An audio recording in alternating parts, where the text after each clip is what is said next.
Hello, everyone. Welcome back to Financial Clarity for Doctors. Rachelle Vanderzanden here with Corey Janoff. Hello, hello. Hello. And we also have Peggy Haslach joining us of our Seattle office. Say hi, Peggy. Hello there. Perfect. And Peggy is joining us today because she is kind of our in-house expert on all things like gender equality and all that good stuff. And I try to stay up on this, but Peggy is much better at it, more in tune with current news and things like that. All of us in the firm had kind of looked over some job loss data from December of 2020. We're recording this in early January of 2021, and it's kind of astounding, the statistics that came out regarding how many people lost jobs, but also how that was disproportionately affecting women and people of color. And basically, it came down to, when you look at the statistics, all of the 140,000 jobs that were lost in December were lost by women and people of color. And that's huge. That's insane. It shows how this pandemic is disproportionately affecting people that were already probably struggling to maintain equality in the workforce anyway. So we wanted to spend a little bit of time talking about that. So Peggy, can you give us a little bit more insight in that specific study? And then we'll kind of delve into how this affects our clients and our lives too. Right. Well, thank you. Yeah, the last few months has been pretty amazing to see the job loss numbers and who is affected. And it goes to the types of work that a majority of women and people of color do. They do hospitality, they do retail, they do a lot of client-facing jobs. Well, unfortunately, with this pandemic, the option for client-facing is not something that they can do. So they end up losing their job when they do massive layoffs. But I want to go before the pandemic and look at some of these things, because it's also, when you're looking at those fields that haven't been hit with the attrition, but still have some of the same problems. And what the pandemic has done, it's almost like putting that magnifying glass on it. And, it's shining the sunlight through the magnifying glass on the problem, and it's beginning to burn.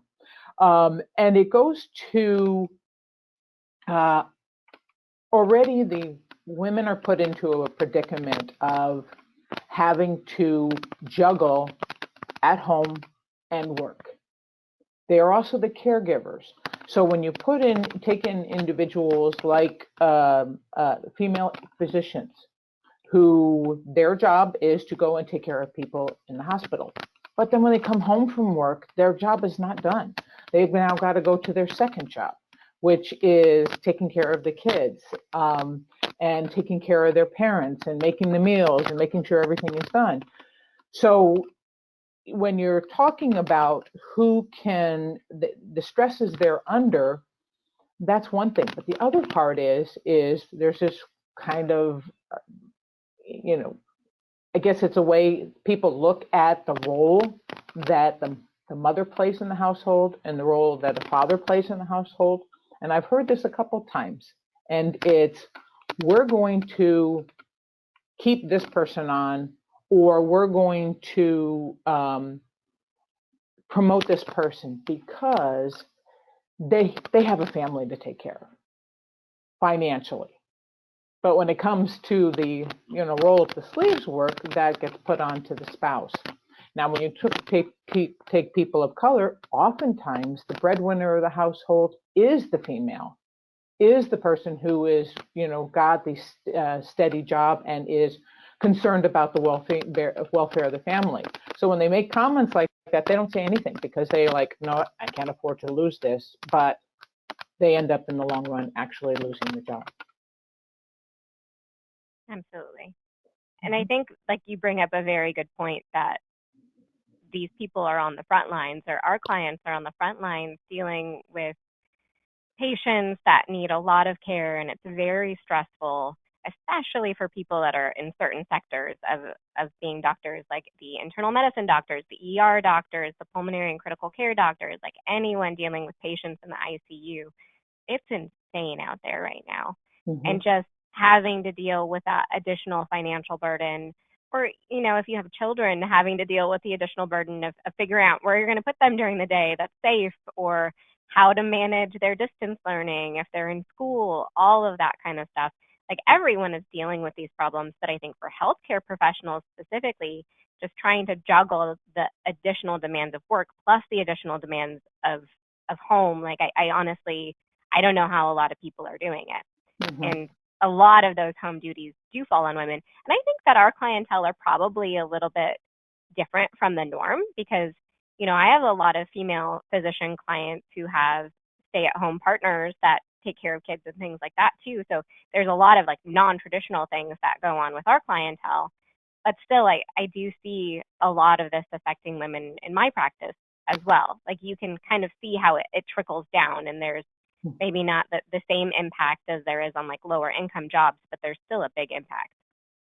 I think the best example is Yeah, I know. probably the dual doc couple where both spouses are doctors, and during this pandemic, due to all the things everyone's been dealing with the stay-at-home school and childcare issues, we've seen more often than not the female partner is the one who either goes from full-time to part-time or part-time to no time and quits to be at home with the kids or to help out more with the kids because of that childcare constraint. So I think that's probably, at least in the physician space that I've seen with my clients directly, the most common theme there.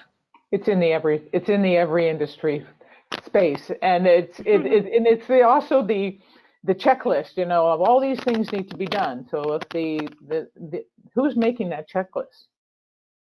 And so you go through a couple times and the spouse comes home and it's, you know, oh, that's for dinner, or, you know, was this done or that wasn't done? And a lot of times it's just, you know what, it's easier for me to do it myself. And I faced this recently with the care from my mother. My sister is a frontline worker, and she really tried to juggle it. So the problem is you come home from work, and first of all, you've been exposed to COVID. Chances are, you know, so now you've got to go in and say, okay, I've got to go in and take care of my family, but I also don't want them to have COVID. So I'm going to be telling directions on there. And finally get to the point where I say, you know what, I can't do this anymore. I'm going to have to take time off to work to deal with this because I'm the only one who knows how to deal with this. Or we don't have time to have that learning curve. And it's more stress on trying to juggle the arrangements as well as the work, as well as provide the care. So it's kind of one of those things that happens in a lot of financial stresses where it's like, all right, I just have to step away. It's going to be tough financially, but the stress of trying to make everything work is not going to, it's not sustaining. I can't do it. And it kind of gets back to your point about pre-pandemic, you know, these issues are present. It more often than not, it's the woman who's taking on those responsibilities. And, you know, at least for the clientele that we see, it's often at the onset of the career, once kids come into the picture, is usually that catalyst. The woman often will take the back seat career-wise, even if she's still continuing to work or work full-time. Let's go join a practice where the demands are less rigorous, or I'm just going to work, you know, 0.75 FTE so that I can, you know, take on those additional responsibilities unpaid outside of work that keep, you know, the family and the world spinning. So yeah, I guess it's not just a 2020 bleeding into 2021 issue. I think this is just, like you said, magnified what's already been going on forever, really. And we have an overwork culture. That's it. I mean, it's kind of, everything's measured not by your productivity, not by, it's how much are you there? Are you present? Are you really attacking it? And unfortunately, I do feel that a lot of people who are nervous or really absolutely need to have the hours in the job don't practice self-care, because it's like, I can't afford to lose this job. So they get a little bit more, it's a lot more stress when you know that your family's counting on you, and yet you're dealing with all these obligations both at work and at home. And is that overwork culture specific to America, or is that something with those issues, or are we seeing the same issues here during the pandemic worldwide? I don't know if you know the answer, but like, are people in Europe having to, you know, do we see more women than men scaling back or quitting? I don't know. I don't know. I don't know. And I think that's also the problem with dealing with stats, because how people interpret it is totally different around everywhere. And everybody is focusing on the stats, and it's really, let's talk about the not the results or the diagnosis of what's wrong. It's quantitative data. Yeah, let's go to the actual what are the symptoms? How are we treating these symptoms? What caused this to happen in the first place? I think that's also really hard with what we're going through right now, because the data that we have regarding job losses and things like that, while it's happening, it's not going to be that good. Like a lot of that kind of research is done looking backwards. So we won't necessarily have great data about job losses in 2020 until a little farther down the road, when studies have been completed and when we kind of have more information than we have right now. But we can look at some of the past research to kind of extrapolate what might be happening right now. And honestly, it's kind of guessing, but I think it makes sense. It's intuitive to a certain extent. If we look at women physicians as a whole, we know that there's a gender pay gap. We know that it's bigger than the average pay gap. I think that the average pay gap right now for women versus men in the United States is women make 80 cents on the dollar, even when we're controlling for career types and things like that. And then for physicians, it's 70 cents on the dollar, comparing across specialties and things like that. And I think, again, that data, when we're looking at statistics, how we interpret them is a big deal. So maybe that data is not perfect either, but there is a wage gap. And if there is a wage gap, and if the woman is making less than the man is making, even if we take out all of these childcare issues where maybe women are taking on some of that more, I don't know, mentally intense work as child caregivers, but even if we take that out of the picture, if you make less than your partner and one of you needs to work less, the person that works less is going to be the person or that makes less money, that is contributing less financially. So a lot of this stuff just builds on top of itself, and it just starts to snowball, because the second someone takes a step back at work and maybe works less or maybe takes time out of the job place, it's so much harder to break back in, and especially to break back in at the level that you were at when you left.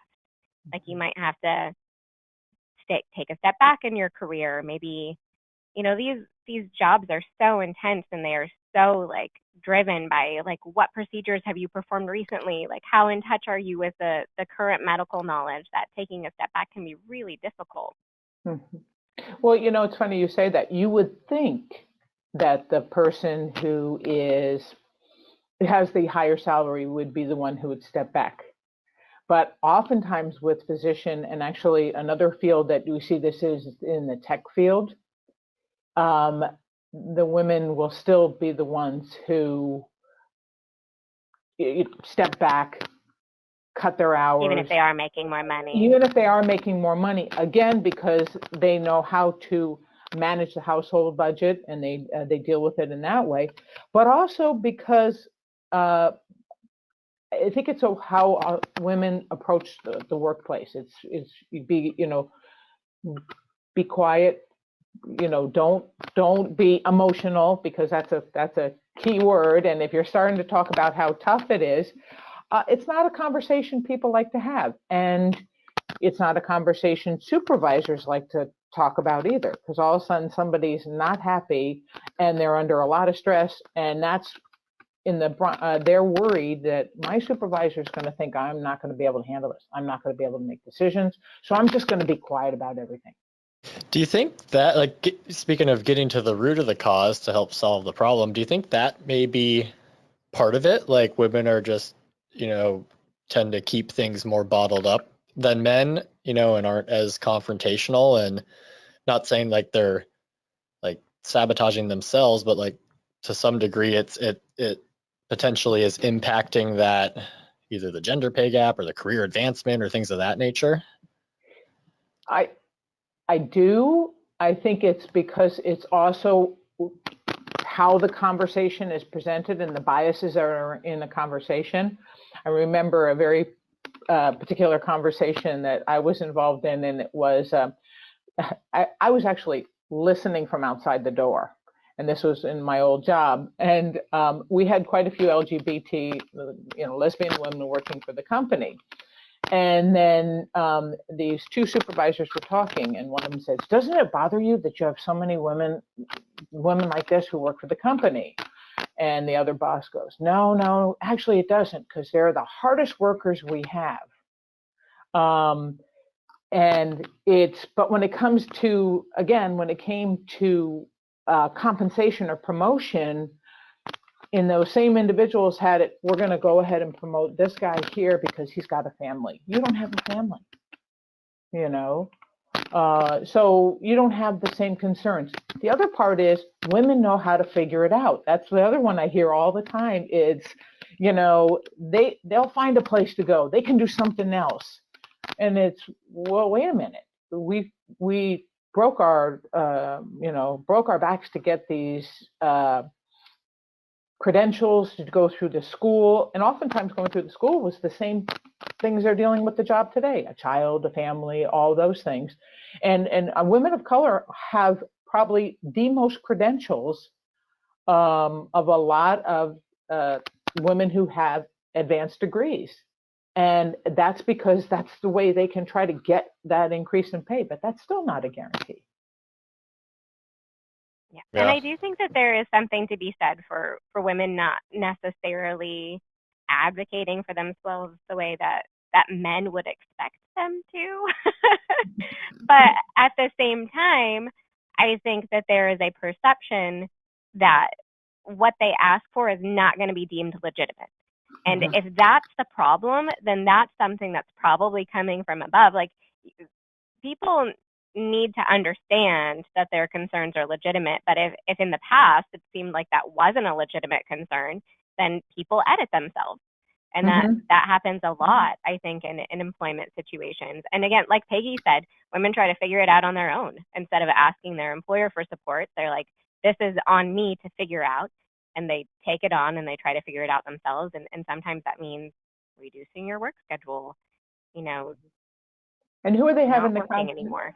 Yeah, who are they having the conversations with too? I mean, there's a lot of women in healthcare, but how many women are in leadership in healthcare? And it's the same, it's even in financial services. We don't have very many women, and we even have less women in leadership. So if you're in a conversation and you're the people who are making these decisions are all men, or all white men for that matter, then are they going to be sympathetic, or is that person going to say, I don't have a chance here. I don't have a chance here, and I don't play golf with the doctor, the other doctors every week, so I don't get the exposure to those individuals. And again, they just kind of step back and say, it's too important for me to keep this job. It's too important for me to work, until they get to a point where they can't do it anymore. Yeah, I've heard other like studies, or I'd have to do some digging to find the sources, but like when women do get into those leadership positions, they're so precious and hard to come by that probably unconsciously, maybe just to try and show that they're worth it to their male counterparts, they often end up suppressing other women within that organization or field, because you don't want to promote your replacement potentially. So it's kind of like a self-fulfilling prophecy almost, that and I think this gets back to that unconscious bias, which a lot of, due to the events in 2020, a lot of industries and companies have really tried to implement training measures and learn more about. But some of the stuff, like I don't think the wage gap is necessarily intentional. Like in this day and age, no one says we are intentionally going to pay our women workers less than our male workers. Like that, you go to jail for that. But it just kind of happens. Yeah. And it's like, why does it happen, I think, is the big question. And if we could understand and recognize when those scenarios are playing themselves out, we can potentially try and nip it in the bud early and not let it transpire. Yeah, I would debate on I would debate on the fact that women are intentionally paid less. Okay. And I think, but because there is justifications that happen Okay. all the way down the line, there are these little justifications. So it might not be an active one. Again, it's this bias that is there the entire time. I'll give you an example. I had one supervisor. This woman was promoted into a position of COO of a company, and they were trying to. They had issues with harassment in the company. So, and they also had issues with DEI in this particular company, and I remember she said she was put in charge of all the women, and she said to all the women in the room, I'm not going to give you any special breaks because nobody in the company is going to get any special breaks going forward. And everybody looked at her and said, oh, okay, so there's the good old boys, but there's not going to be the good old girls, and you're going to try to hold the same standard to everybody. We're not there. It's not going to happen. And sure enough, it didn't happen. And she wasn't in her position very long.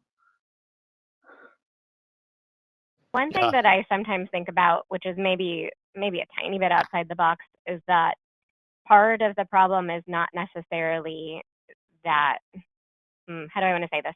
So sure, women are expected to take on more of the caregiving, et cetera. And when you ask for that at work, like maybe that seems like it's too much, and you're fulfilling a prophecy that women work less and so that you're less valuable, et cetera, et cetera.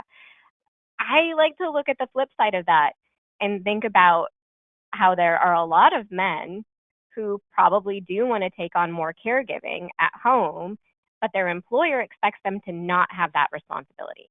And the fact that your employer expects you to be there all the time because you're the man and you're earning the money, and there's no like flexibility for you to be able to handle soccer pickups and early days off at school, and like preschool is out because of COVID, so maybe someone needs to stay home. I do think that there has been more flexibility this past year than there ever has been before, but I still think that often employers expect, like if you have kids and you're a man, you have a wife there that's going to deal with it for you. And I felt like I experienced that at home this past year, where my husband and I were both at home, but like his employer would schedule meetings for like the next morning at 10 a.m. and expect him to just be able to deal with that, where we had like a planned out schedule where I had time that I was supposed to be able to work and he had time that he was supposed to be able to work. And it didn't matter. Like if he was expected to be on a phone call 12 hours later, like that was it. There was no flexibility for him at all. And I think that a lot of people, like if you were a woman, it would have been like, oh, well, she has kids to deal with. But for him, it was like, yeah, you're going to be there. Mm-hmm. And that's very frustrating to me personally. I will say. You know, and I got to tell you something. That's not in just heterosexual relationships. It's also in LGBT too, because there's the person who does that, you know, who plays that role in the household. I mean, I got that today because our power was out. I normally work at home. All of a sudden, we have to deal with who's going to take care of the dogs, and it's like, whoa, you can't take the dog. I couldn't take the dogs with me to the office, so it's like, guess what? You have to change your schedule today to deal with the dogs, and it's wow, that's really tough. You're asking me to do that, and it's like, and the guilt. It's the guilt part too. Wow, I really hate asking, because every time I ask or every time I say, can you take care of whatever the household chore is, I get this guilt piece that, you know, I even asked. And that's what I think women need to get over with. If we want to talk about empowering women, is learning how to ask for help, learning how to communicate exactly what is going on in their world so people understand that, you know what, because oftentimes what I hear happening is if you start presenting it in the way of how you're dealing with it, people will sit back and go, gosh, I never thought of it that way. And I think we can think about some little things that we can do differently that would help a lot with this situation. And to your point, Peggy, I think planning the household activities and care together makes it much more obvious and much more transparent, like who's taking on what. And when you come from a position where you just understand that a little bit better, I think it immediately probably would lead to a more even distribution of those kinds of activities and responsibilities. And then on the employer side, I think having similar expectations for your male and female employees regarding like what kind of flexibility they need if they do have children or if they do have other responsibilities at home or someone else that they're caring for. You know, giving both equal flexibility so that people can do that, and then making it very clear to your employees that if they need something, if they need flexibility, that you are the person that they should be coming to talk to, and demonstrating that that's okay. Like there has to be actual action behind that. You can't just say that and then when someone comes to you, you're like, well, no, that's not going to work for me for you to have 5 hours off on Friday for this reason or whatever. Like if there's no action behind it, then obviously nothing's changing. It's just lip service. Mm-hmm. Anything else you can think of, Peggy, that would be helpful? Actually, it goes to before you make that decision to leave, and let's talk about what we do. I mean, our job is we're financial advisors, and Rachelle, you and I understand this because we are the people who do this in our household, and we also have the care responsibilities that come into the household. And so what I say is have a conversation, not just about how you're going to get by from day to day, but also how you're going to deal with if, and these are the questions that we had to deal with. What are we going to do with when mom gets COVID, at a 91-year-old mother? How are you going to deal with this? Now, that came about because of COVID. So we have to have that conversation. When are we going to deal with who's going to take care of the child who gets sick? Who's going to take care of the mother who's going to get sick? Who's going to take care of, what happens if we get sick and we can't work?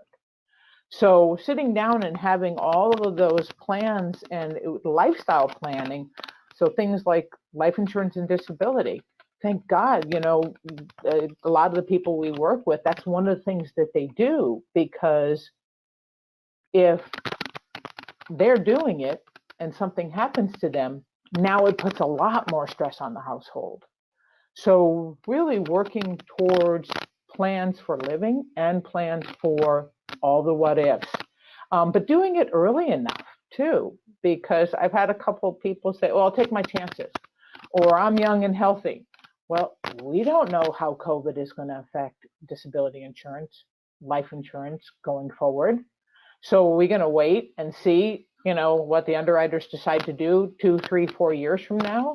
Or are we going to get things in place so that we know that that's not something we even have to think about 2, 3, 4 years from now? Yeah, good point. Because we still a lot of unknowns with the ramifications of this virus and, what the long-term impacts could be. Yeah, the communication piece, I think, is for just all walks of life, having those open lines of communication. Like you said, Rachelle, actually like following through on your promises. If you're saying, hey, if you have an issue, come talk to me, well, then make sure that you're going to accommodate the issue, rather than just shut it down. So I think, yeah, having that communication, and then, from the women's side of it, make sure that they're not afraid to speak up and have that and start those conversations. Like that's something my wife and I, all spouses get in arguments. I don't think there's a single couple out there that doesn't have the occasional argument or spat. And a lot of it just boils down to the communication. It's like, you don't do this, you don't do that. It's like, you haven't helped me with this. Well, you didn't ask me to. So just ask. If you asked, I'd be happy to do it, Oh, Corey, mansplaining. Yeah, mansplaining. No, that's Exactly. like my favorite one, though. That's my favorite one. Just ask. And it's like, I want you to think about it and then do it. Yeah, that's my our problem, was we Lindsay's don't think. response to you, Corey. Thank you. No, yeah, my unintentionally misogynistic answers there.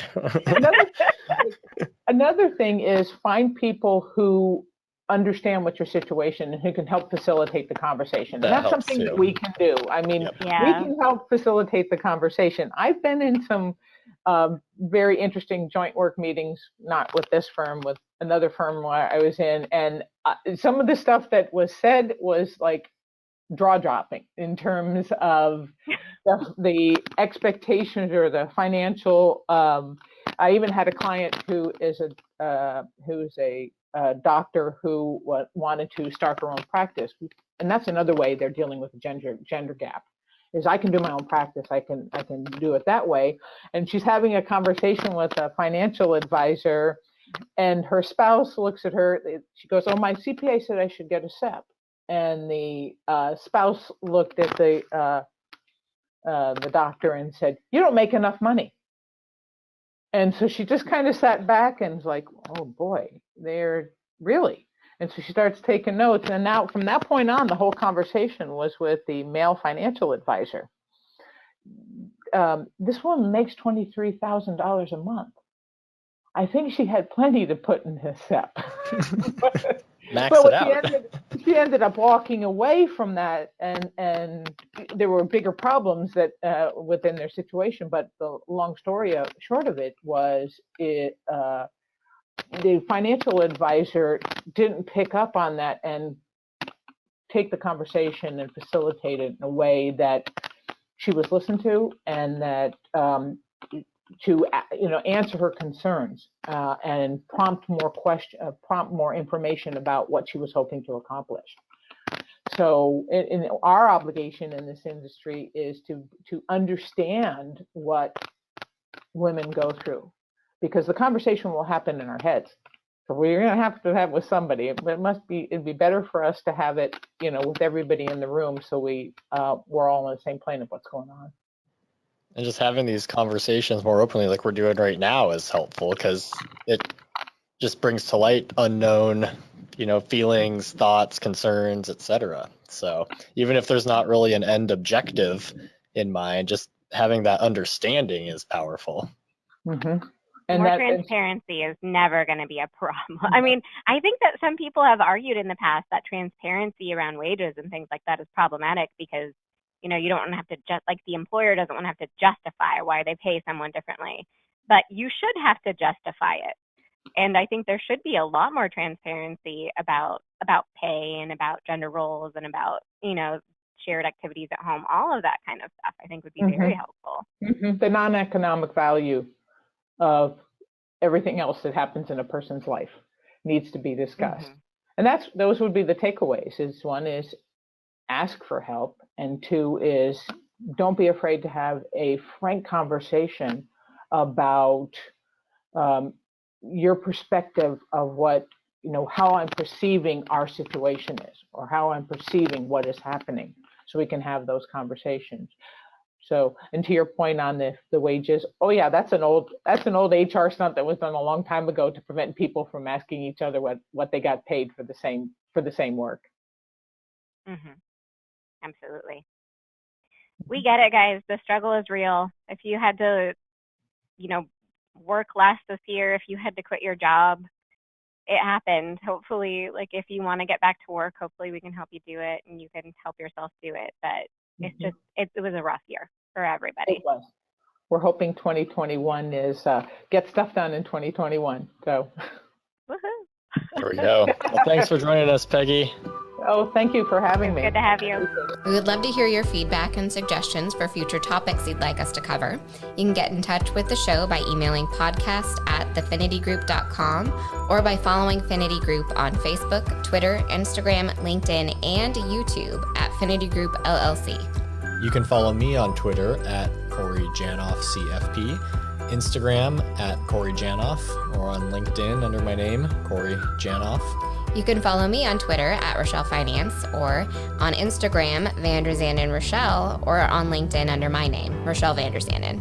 Check out all of the podcast episodes on the finitygroup.com/podcast, on our Finity Group YouTube channel, or your favorite podcast app. And don't forget to check out our financial clarity blog at thefinitygroup.com/blog. Thanks for listening to this episode of Financial Clarity for Doctors by Finity Group LLC.